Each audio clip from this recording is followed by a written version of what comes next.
오늘 말씀은 역대상 24장 말씀입니다. 아론 자손의 계열들이 이러하니라. 아론의 아들들은 나답과 아비후와 엘르아살과 이다말이라. 힘들죠? 네. 많이 힘들 겁니다. 오늘은 제가 하나님의 교육 방법은 과연 어떤 방법으로 하나님께서 교육할까? 하나님의 교육의 방법을 한번 깊이 한번 생각해 봐야 되겠다. 힘들죠, 당연히. 왜냐하면은 저는 하나님의 교육 방법이 이럴 것이다 라고 저는 성경을 통해서 배웠고, 그 방법대로 여러분들을 지금 밀어붙이고 있는 거예요. 그래서 하나님께서는 일단 광야가 뭔지를 설명하고 광야를 쫓아내는 게 아니에요. 일단 쫓아내요. 그러면 광야 속에서 행진하면서 그 광야를 통해서 배우게 하시는 거예요. 하나님은 설명하고 이해시키고 그 일을 행하게 하시는 것이 아니라 순종하라는 거예요.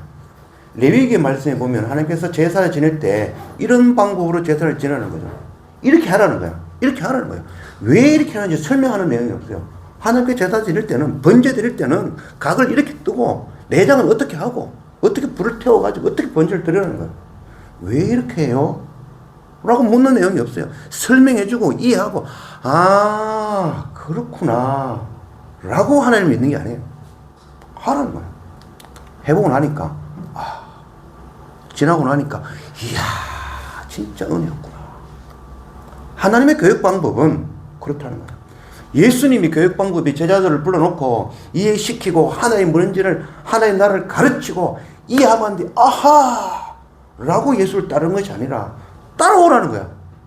와보라는 거야. 일단 와봐. 아니 뭔데요? 일단 와보라니까. 이게 하나님의 교육 방법, 예수님의 교육 방법이에요. 하라는 거야. 읽으라는 거야. 배우라는 거야. 아침 7시 일나라는 거야. 가보라는 거야. 해보라는 거야. 모르겠는데요. 어떻게 하죠? 무서워요. 가보라니까. 해보라니까. 힘들죠? 더 힘들어 보라니까. 눈물 나보죠? 눈물 나기 힘들죠? 몸에서 막 입에서 단내가 나죠? 해보라는 거죠. 그 속에서 지나고 난 뒤에 하나님의 은혜를 깨닫게 되어지는 거죠. 시간이 짧죠? 2주라는 그 13일이라는 기간 동안에 여러분들에게 이 땅에 여러분들이 13일 동안 보는 거에 한 1000배의 내용들이 더 있어요. 그 중에 여러분들은 정말 빙산의 일각도 아니에요. 1000분의 1을 보는 거예요. 그것도 13일 동안, 2주 동안 정말 바쁘게 움직이면 1000분의 1을 봐내는 거예요. 그래서 저는 이 땅에 살면서 아직도 보지 못한 곳이 너무 많아요. 그래서 여러분들이 최대한 짧은 시간에 많은 것을 보고 가라는 거죠. 새벽에 저는 생각 같아서는 6시에 일나가지고 밥은 여기서 먹고, 예전에 그렇게 했어요. 6시에 좀 다 모여서 예배 드리고 30분 예배 드리고, 그리고 여기서 밥을 먹여가 바로 7시 출발. 그리고 저녁에 밤새도록 있다가 11시대가 오시라고 밤새도록 돌리고 와가지고 다시 모여서 또 예배 드렸어요. 새벽 1시까지 또 예배 드리고 자라고, 아침에 또 6시 일하라고 그렇게 했어요. 막 욕을 하죠. 아이 선교사님 좀 해보라고. 이게 바로 하나님의 교육 방법이거든. 인본주의적 교육 방법은 뭐냐면 아이들에게 인격을 존중하죠. 그들의 감정을 존중하죠. 그들이 이해하고 따라오도록 기다려주는 거죠. 그게 오늘날의 인본주의적 교육 방법이죠. 이 인본주의는 인간 중심이죠.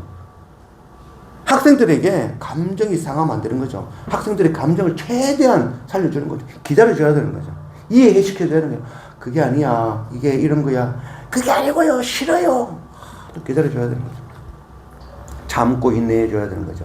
그래서 만약에 저 같은 선생이 자식들이 말이야 해! 라고 이야기하면 그 아이가 집에 가서 이야기하는 거야.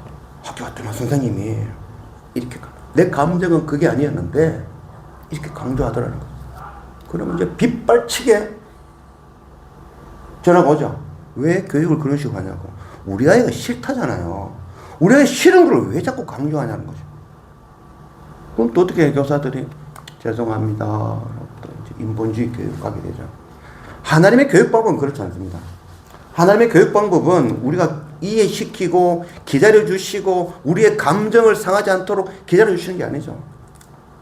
엘리야도 하나님을 따르는 그 선지자도 자기의 감정을 주체를 못하죠. 이럴 거면 차라리 죽여부 있어. 까마귀가 먹을 걸 갖다 줄 때 그때도 그러죠. 내 하나밖에 없네요. 이럴 것 같으면 나도 막 주인이나 좋겠습니까? 괜찮다. 네 말고 70명 더 있다. 걱정하지 마라 라고 이야기해주죠. 그렇게 하나님의 선지자 엘리야도 그런 거죠. 요나도 그렇죠. 하나님 원망하죠. 뭐 하는 겁니까 이게. 다 죽인다 켜놓고 말이야. 죽이지 않고 뭐 하는 짓입니까? 하나님 막 대들죠. 그렇지 않다는 거죠. 지나고 보니까 엎드리는 거죠. 하나님의 사랑이 그렇게 크다는 걸 깨닫는 거죠. 베드로가 예수님이 그렇게 따라다니는 그 수제자 베드로가 하나님의 말씀 그렇게 들었지만 주님 앞에 그렇게 말씀 들었지만 주님이 야, 내 십자가 곧 질 거야. 죽을 거야. 너희들 위해서 내 죽을 거야. 그때 그렇게 네 이름 위에다가 반석 위에다가 교회 짓겠다는 그 베드로에게 이 사탄아! 베드로가 이해를 못해요. 왜 십자가에 지는지를 이해를 못해요. 자기가 고함을 지는 거죠. 예수님 그러면 안 된다는 거죠. 지나고 보니까 예수님이 그것이 바로 우리를 사랑하시는 하나님의 방법이었다는 것을 깨닫고 그 앞에 꼬꾸라지는 거죠. 하나님의 교육 방법은 인본주의적인 그런 교육 방법이 아니에요. 그래서 제가 정말 좋아진 겁니다. 예전에는 여러분들 감정 요만큼도 저는 생각을 안 했어요. 지금 저는 정말 좋아진 겁니다. 엄청나게 좋아진 겁니다. 저는 그래도 제가 갖고 있는, 제가 할 수 있는 최대한으로 끌어올려서 여러분들의 감정을 존중하고 있는 거고, 여러분들의 인격을 최대한 존중하고 있는 겁니다. 제가 할 수 있는 방법대로. 제가 할 수 있는 까지 여기까지입니다. 더 이상 저한테 요구하면 안 됩니다. 그래서 좀 더 늦게 가면 안 되겠습니까? 좀 더 쉬면 안 되겠습니까? 그런 말 하면 안 돼요. 내가 최대한 할 수 있는 만큼 하고 있는 거예요. 그래서 우리가 예수 믿는 사람입니다. 하나님의 말씀을 믿는 사람입니다. 우리의 세계관과 우리의 가치관을 여기에 맞춰야 돼요. 여기에 하나님 말씀에 맞아야 돼요. 그래서 인본주의적인 오늘날의 그런 세상 방법을 다루는 것이 아니라 교사 힘들죠. 쉽지 않죠. 정말 쉬운 일 아니죠. 왜? 이 인본주의적인 세상으로 가기 때문에. 하나님의 교육 방법은 항상 시작과 끝이 명확해요. 목적이 명확하고 그것을 분명하게 이루시는 것이 하나님의 교육 방법이에요. 인본주의적인 교육 방법은 끝이 없어요. 결말도 없고 그 한도가 없어요. 어디까지인지가 없어요. 그래서 끝도 없이 가는 거야. 끝도 없이 싸워야 되고 그 학부모와 자녀와의 그 사이에서 싸움은 끝이 없어요. 어디까지 해야 되는지가 없어요. 이까지 하면 되지 싶지만 그까지 하고 나면 더 높은 것을 요구해요. 끝이 없는 것이 인간적인 요구예요. 그게 뭐냐면은 아유 잘해주죠. 여러분들 잘해주죠. 내가 잘해주죠. 잘해주면 끝이 있지 싶어요. 아 이것도 하고 싶고요. 그거 하죠. 또 그 끝이 또 있지 싶어요. 또 있어요. 원하는 까지 다 해주기 시작하면 끝이 없어요. 그게 바로 인본주의라는 거예요. 사람은 끝이 없어요. 여러분들 한 1억 좀 있으면 대단한 것 같죠? 1억 있으면 1억은 돈도 아닌 걸로 보여요. 그래서 한 10억 좀 있으면 진짜 인생 끝날 것 같죠? 진짜 묵고 놀 것 같죠? 그렇지 않아요. 10억 좀 있으면요. 50억 있는 사람이 그렇게 부러울 수가 없어요. 한 50억 좀 갖고 있죠. 그럼 100억, 1000억 있는 그런 사람들 보면요. 속에 불이 올라와요. 여러분들 1억도 없는 사람들은 이해도 못하지만 100억 있는 사람은 1000억 있는 사람 보고 속에서 불이 올라와요. 여러분들 1억 있는 사람 보고 속에서 불이 올라옵니까? 그냥 부럽죠? 그렇지 않습니다. 100억 있는 사람은 1000억 있는 사람 속에서 불이 올라와요. 와, 내가 1000억 갖고 싶다고. 1000억 있죠? 조 있는 사람을 보고 속에서 들끓는 불이 여러분들 상상도 못하는 그 불이 올라와요. 그래서 세상의 부자들은 내가 말하는 부자라는 우리가 상상할 수 없는 돈, 몇 조 원을 갖고 있는 사람들은 무슨 수단과 방법을 동원해서라도 그 돈을 배로 만들기 위해서 노력해요.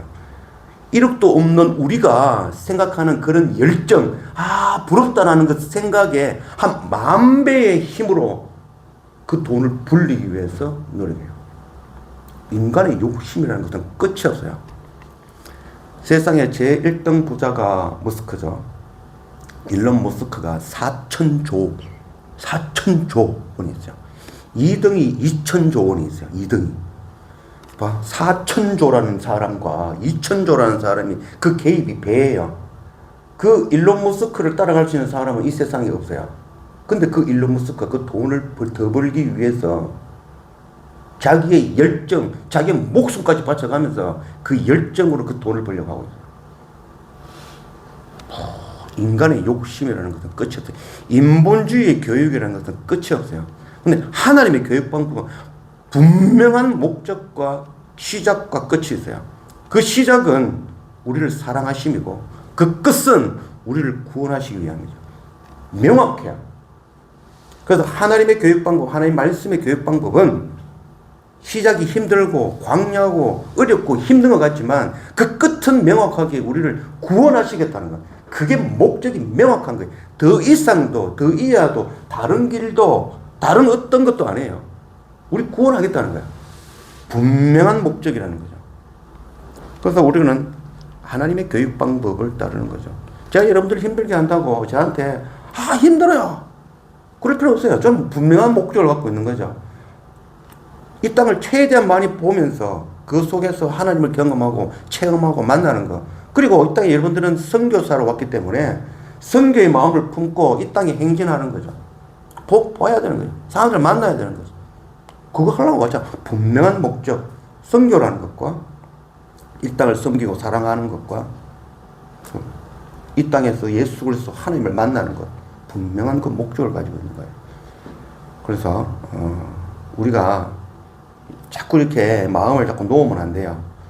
성경 말씀을 통해서 인본주의적인 그런 생각을, 우리의 사고방식을 하나님의 세계관으로 맞춰가야 되는 거예요. 그래서 남들이 뭐라 하고 욕하고 학부모가 전화하고 빗발치는 그런 욕을 얻더라도 우리는 하나님의 말씀의 방법대로, 교육 방법대로 나아가는 것, 그게 우리를 지키는 일이고 우리를 향한 하나님의 마음이라는 거예요. 오늘 역대상 24장 말씀이죠. 생전 처음 읽어봤죠. 역대상 24장 말씀 가지고 설교하시는 목사님은 이 세상에 한 분도 없습니다. 있습니까? 있겠습니까? 이 말씀 가지고 설교하시는 목사님 있겠습니까? 없습니다. 여러분들 평생 살아도 이 오늘 역대상 24장 말씀 가지고 설교하시는 목사님은 만나보지 못할 겁니다. 오늘 드디어 만난 거예요. 예담이가 깨달았네. 성경은 1189장입니다. 신약 구약 합하면 1189장을 매일 한 장의 말씀으로 예배를 드리면 3년 3개월 2주가 걸려요. 그래서 저는 이 땅에서 13년을 지냈죠. 그래서 4번 돌아갔죠. 찬송가는 654장이에요. 645장이에요. 찬송가가 645장 찬송가가. 그래서 매일 1번 찬양부터 끝까지 순서대로, 그리고 성경 1189장을 순서대로 한 장씩, 매일 찬송가도 한 장씩 하면은 찬송가는 2번, 성경책은 1번 이렇게 돌아가는 거예요. 그래서 매일 우리는 찬송가 한 장을 부르고, 그리고 이 한 장의 말씀으로 예배를 드려요. 그렇게 하면 찬송가 어떤 경우에는 막 여름인데 그 성탄절 찬송가가 나올 경우가 있어요. 그 처음에는 내가 계속 이렇게 해도 되나? 찬송가와 시대와 이게 안 맞는데? 라고 생각했는데 그 찬송가가 딱 끝나고 나니까 은혜가 확 올라오는 거예요. 와, 내가 예수 그리스도의 성탄에 대해서 성탄절만 생각했지 내가 평소에 예수 그리스도의 오심을 생각한 적이 있었던가? 그래서 저는 여름에 성탄절 그 찬양을 하면서 감동한 거예요. 내가 날마다 예수 그리스도 오시는 그 성탄절의 삶을 살아야겠구나. 와, 그 은혜가 있더라고요. 그래서 이제 무조건 순서대로 한 장의 찬송가, 한 장의 성경으로 말씀 예배드리죠. 그래서 오늘 말씀이 24장 말씀이에요. 24장 말씀은 제사장에 관한 이야기예요. 23장 말씀은 레위인들이 뭐다라고 선택하는 이야기고 24장 말씀은 제사장에 관해서 이야기하시는 말씀. 그리고 25장의 말씀은 찬양하는 사람들, 레위인 중에 찬양하는 사람들. 그리고 26장 말씀은 문지기, 레위인들이 문지기 어떻게 해야 되는지. 그리고 27장 말씀은 레위인들이 그 나머지 레위인들이 뭘 해야 되는지를 기록한 내용이에요.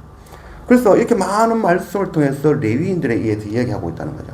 그럼 레위인들이 하는 일이 뭐냐면 예전에는 레위인들이 성막을 옮겼어요. 성막 옮기고 성막 다시 텐트 치고 성막 숨기고 제사 지내는. 근데 이 역대상에서 왜 이렇게 장황하게 레위인들에서 설명하냐 하면은 성막 시대에서 다시 다윗이 이제 성전 시대로 넘어가는 거예요. 다윗이 자기 아들 솔로몬에게 성전을 지으라고 얘기하는 거예요. 그러면 성전을 지어버리면 성막 시대에는 움직이는 게 다야. 옮기고 1년 뒤에 또 옮기고 그게 주 임무였어요. 근데 성전을 지어버리면 옮길 일이 없잖아요. 그럼 그 옮기는 사람들은 뭐해? 옮기려고 늘 준비하던 그 사람들은 할 일이 없는 거야. 그래서 성막 시대에서 성전 시대로 넘어가면서 이 레위 사람들을 구조를 개편해야 되는 거예요. 그래서 이제 나오는 말씀이 이 말씀이에요. 그래서 24장 말씀은 레위인들 다 모아봐라. 너희가 레위인이냐? 그리고 자, 오늘 말씀은 그 가운데 제사장들 모시오. 여러분들 제사장들입니다. 알았죠? 그리고 내일 되면은 야, 나와보세요. 여러분들은 찬양하는 사람입니다. 옛날에 뭐 이거 던다고 바빴죠? 이제 그거 안 해도 됩니다. 일로 오세요. 여러분들은 찬양하는 사람들. 자, 여러분들 오세요. 여러분들은 문직입니다. 이 성전을 어떻게 지키고 하는 일, 그거 잘 하셔야 됩니다. 그런데 27장에서는 자, 나머지 사람들 다 와보세요. 자, 여러분들 가운데 당신 뭐 잘합니까? 나는 뭐 잘합니까? 그래, 당신 이거 하시고 그럼 당신은 이거 하시고 그 내용을 계속해서 기록해 놓은 거예요. 그 가운데 오늘 24장 말씀은 제사장들을 따라 모아가지고 제사장들 뭘 해야 되는지 어떻게 하세요라고 24 제사장들을 세우는 거예요. 그래서 오늘 말씀에 24 제사장, 생전 처음 들어보는 사람들의 이름을 쭉 읽은 거예요. 그 제사장들이에요. 자, 동일하게 이 말씀을 예수님께서 해주셨죠. 예수님께서 뭐라고 하냐면 베드로 전서 몇 장 몇 절입니까? 너희는 제사장이라는 거예요. 왕 같은 제사장이다. 너희는 택한 족속이요. 왕 같은 제사장이다. 라고 설명해 주시는 거죠. 자, 오늘 24장의 말씀은 동일하게 예수님께서 하신 말씀이에요. 다윗이 제사장을 통해서 다 모아서 여러분들 제사장입니다. 또 예수님이 동일하게 야, 너희는 왕같은 제사장이야. 하나님 성길이 일을 잘 감당해 라고 설명해 주시는 거예요. 동일한 말씀이에요. 그래서 우리를 왕같은 제사장으로 세우시는 거죠. 그럼 우리가 왕이냐? 왕이 아니죠. 왕 같은 제사장이라고 설명했죠. 그러니까 왕을 같은이라는 것을 헬라어로 보면은 왕의라는 뜻이에요. 왕의. 그러니까 우리는 하나님의 제사장이다라고 설명하시는 거예요. 우리는 제사장이죠. 제사장의 역할은 백성들의 죄를 내 죄 마냥 안는 거야. 아이고 목사님, 저러면 안 되는데 그 죄 내가 안고, 아이고 우리 혜리 죄, 아이고 저 사춘기, 아이고 우리 애들이, 아이고 우리 동무, 어떡할까, 아이고 저 걱정들 내가 안고, 아이고 교사나 또 검사도 얼마나 힘들어, 아이고 아내는 또 얼마나 힘들어. 안고 그거 쿡 안고 하나님 벽에 엎드리는 거야. 하나님 이거 보십시오. 이거 왜 합니까? 아이고 동호 저거 왜 합니까? 저래 가지고 군대 가지고 되겠습니까? 하나님 어쩝니까? 그거 붙들러 가지고 엎드려야 되는 거야. 그게 제사장의 역할이죠. 그 일을 하라는 거야. 동일하게 역대상 24장의 말씀은 그 당시에 제사장들을 불러 세우시는 것이지만 신약에서 예수님께서는 우리를 향해서 너희가 그 일을 해라. 그 말씀을 해주시는 말씀이죠. 동일한 말씀이요.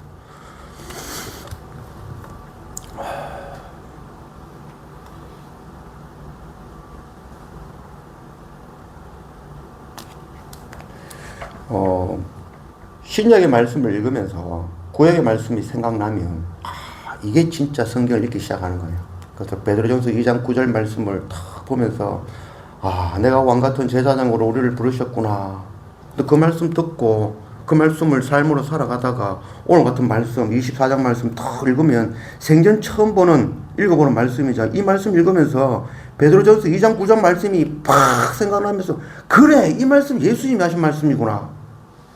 오, 예수님이나 하나님이나 같은 한 분이시죠. 그래서 하나님의 말씀이 예수님의 말씀이에요. 그래서 하나님의 말씀을 통해서 구약의 말씀을 통해서 예수님의 말씀이 팍 그 말씀이구나. 오늘 말씀은 우리를 제사장으로 부르시는 말씀이죠. 그래서 제사장은 삶으로 하나님의 말씀을 살아내는 자이죠. 그래서 로마서 12장 1절 말씀에 영적인 예배에 대해서 설명하고 있어요. 그래서 우리는 영적 예배를 드리는 자라는 거죠. 그래서 영적 예배를 로마서 12장 1절 말씀에 설명하시면서 영적 예배라는 것은 몸으로 산제사를 드리는 것이 영적 예배다라고 얘기해요. 그러면 몸으로 드리는 것은 뭐냐 하면은 헬라어로는 몸이라는 것은 전인격이라고 되어 있어요. 전인격. 그러니까 이 몸으로 드린다는 것이 아니라 우리의 전인격. 전인격이라는 것은 우리의 생각, 마음, 우리의 사고방식, 우리의 가치관, 우리의 돈, 우리의 정성, 우리의 시간, 그 모든 것, 내가 가진 모든 것으로 드리는 것. 그게 영적 예배라는 거죠. 우리가 영적 예배를 하면 그렇게 얘기하죠. 뭐 신비한 어떤 눈에 보이지 아니하는 그런 걸로 생각한다는 거예요. 그렇지 않다는 거예요. 그렇지 않다는 거예요. 영적 예배라는 것은 우리의 전인격으로 드리는 거죠. 그 산제사라고 이야기해요. 산제사는 뭐냐면 구약에는 죽은 제사를 지냈죠. 뭐냐면 동물을 잡아다가 각을 떠가 죽여가지고 그걸로 드리죠. 죽은 것으로 드리는 제사였어요. 신약에 없어서는 산제사를 드리는 거예요. 살아있는 채로 제사를 드린다는 거예요. 그러면 살아있는 내 자체로 내 전인격으로 내 모든 것을 드리는 제사를 영적 제사라는 거예요. 그래서 영적 예배를 우리 드리는 제사장으로 우리를 부르셨다는 거예요. 그 영적 예배는 우리의 몸을 드리는, 우리의 전인격으로 드리는 거죠. 여러분들이 선교사님으로 이 땅에 오셨어요. 여러분들이 영적 예배 드리는 자예요. 여러분들이 피곤하다고 어디 힘들다고 여러분들의 그런 정서, 여러분들의 그런 몸 상태를 봐줄 게 아니에요. 2주에 2주. 여러분들이 전인격으로, 여러분들의 몸으로, 여러분들의 그 정신으로, 여러분들의 마음으로, 여러분들의 돈으로, 여러분들이 갖고 있는 모든 것들을 다 들여서 이 땅을 사랑하고 섬기고 행진하는 거야. 몸이 부서질 것 같고 다리가 아파가지고 주저앉고 싶어도 가세요. 가야 돼요. 해야 돼요. 2주에 2주. 잠 좀 못 자도 괜찮아요. 하세요. 2주에 2주. 2주 동안만이라도 이 땅을 정말 내 몸이 부서지는 한이 있어도 섬기고 사랑하고 하기 싫어도 하고 내가 갖고 있는 것도 주고 나누고 같이 사진도 찍고 하시는 거예요. 그게 바로 뭐다? 여러분들이 2주 동안 단기 선교사로 이 땅에 오셔서 영적 예배 드리는 방법이라는 거예요. 선교사님 힘들어요. 좀 그만하면 오늘 좀 쉽시다. 내일은 좀 늦게 좀 일하면 안 돼요? 그러지 마세요. 영적 예배 드리세요. 영적 예배 드리세요. 이 땅에 저도 참 쉽고 재밌게 살고 싶어요. 지난번에 성우가 왔어요. 2주 동안, 3주 동안 아들 성우가 있었는데, 성우 붙들고 제가 울었어요. 미안했어. 처음에 14년 전에 이 땅에 와서 우리는 이 땅 사람처럼 살아야 되는 줄 알았어요. 그래서, 먹는 것도 아끼면서 아이들에게 먹고 싶은 것도 다 못 주면서 그렇게 지냈어요. 그래서 성우가 아이스크림 정말 좋아하는데 아이스크림 하나 사주지 못했어요. 아이스크림 하나 사줄 돈이 없었어. 돈은 있었는데 내가 이 땅을 섬기고 사랑하는 선교사로서 그렇게 살 수가 없겠더라고. 그래서 성도들이 보내주시는 그 헌금에 맞춰서 살았어요. 정말 근검절약하면서 4명이 그 빵 한 조각을 두고 4조각으로 나누어서 그거 하고 과일은 사니까 그나마 과일 사다 놓고 과일하고 빵 조각 먹으면서 그렇게 지냈죠. 그래서 성우가 5번에 왔어요. 그래서 성호 와가지고 마트에 갈 때마다 제가 아이스크림을 사줬어요.